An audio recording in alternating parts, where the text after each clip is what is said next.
Welcome to Nellai village food. அம்மா நான் சொல்லட்டுமா? இன்னைக்கு நம்ம வீட்ல சூப்பரான சுவையான கிராமத்து பருப்பு குழம்பு தான் செய்ய போறோம். வாங்க இன்னைக்கு கிராமத்து பருப்பு குழம்பு எப்படி செய்யறதுன்னு பார்க்கலாம். தேவையான பொருட்கள் என்னன்னு பார்க்கலாம். இப்போ நம்ம பருப்பு வேக போட்டுடலாம். 1 டம்ளர் பருப்பு எடுத்து கழுவி எடுத்து வச்சிருக்கிறேன். இப்போ குக்கர்ல சேர்த்துலாம். பருப்போட 4 பல் பூண்டு, 3 சின்ன வெங்காயம், 1/4 ஸ்பூன் பெருங்காயத்தூள், 1/4 ஸ்பூன் மஞ்சள் தூள், இப்போ 4 டம்ளர் தண்ணி சேர்த்துக்கலாம். இப்போ நம்ம பருப்பு வேக வைக்கிறதுக்கு எல்லா பொருளும் போட்டாச்சு. இப்போ குக்கர் அடுப்பில் வச்சிடலாம். குக்கரை மூடி விசில் விட்டுடலாம். இப்போ நம்ம விசில் போட்டுடலாம். ஒரு 4லேருந்து 5 விசில் வரட்டும். அப்போ தான் பருப்பு நல்லா குலைவாக வேகும். இந்த குழம்புக்கு பருப்பு நல்லா குலைவாக வெந்தால் தான் டேஸ்ட் நல்லாயிருக்கும். இப்போ குக்கர் விசில் அடிச்சிருச்சு, ஸ்டீம் இறங்கட்டும்.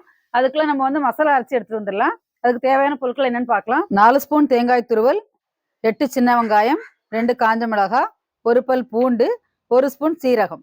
இப்போ இதோட நம்ம கொஞ்சமாக தண்ணி சேர்த்து அரைச்சிக்கலாம். ரொம்ப நைஸாக அரைக்கக்கூடாது, கொஞ்சம் கொரகொரப்பாக இருக்கிற மாதிரி பார்த்துக்கோங்க.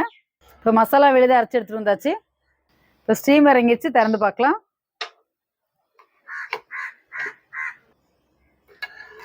பருப்பு நல்லா வெந்துருச்சு. ஒரு கரண்டியை விட்டு லைட்டாக மசிச்சு விட்டிங்கன்னா போதும்.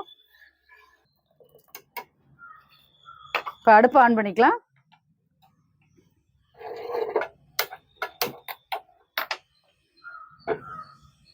இதோட நம்ம அரைச்சி வச்சிருக்கூடிய மசாலா விழுது சேர்த்துடலாம். இப்போ குழம்புக்கு தேவையான அளவுக்கு நம்ம உப்பு சேர்த்துக்கலாம்.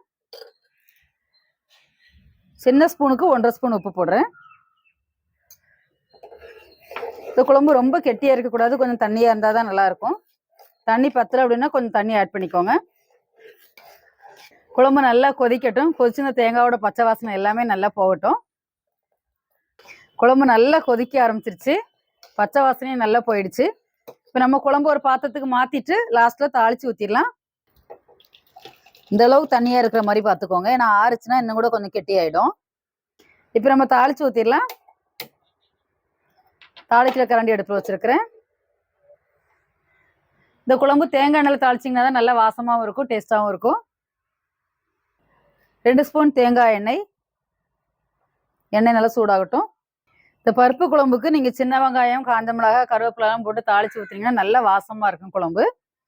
ஒரு 1/2 ஸ்பூன் கடுகு போடுறேன். 2 காஞ்ச மிளகாய், ஒரு 6 சின்ன வெங்காயம் எடுத்து பொடியாக கட் பண்ணி வச்சுருக்கிறேன். கொஞ்சமாக கருவேப்பிலை. இது எல்லாமே நல்லா பொரியட்டும். இப்போ வெங்காயம், காஞ்ச மிளகாய் எல்லாமே நல்லா பொரிஞ்சிருச்சு. இப்போ நம்ம இதை குழம்புல சேர்த்துடலாம்.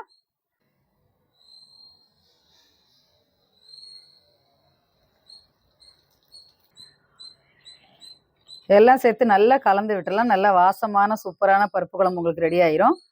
ரொம்ப சிம்பிளாக செஞ்சிடலாம் அந்த குழம்பு. இதுக்கு உருளைக்கிழங்கு பொரியல் வச்சு சாப்பிட்டீங்கன்னா டேஸ்ட் ரொம்ப சூப்பராக இருக்கும். இப்போ சூப்பரான சிம்பிளான பருப்பு குழம்பு ரெடி ஆயிடுச்சு. நம்ம எப்படி இருக்குன்னு சாப்பிட்டு பார்த்துடலாம்.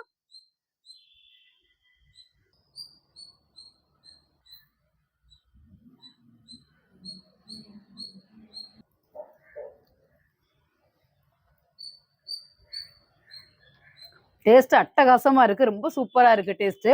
அந்த பூண்டு, சின்ன வெங்காயம் வாசனையோட அவ்வளோ சூப்பராக இருக்குது. ரொம்ப சிம்பிளாக செய்யக்கூடிய ஒரு பருப்பு குழம்பு தான் இது.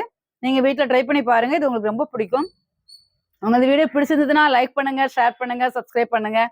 Thank you, bye by.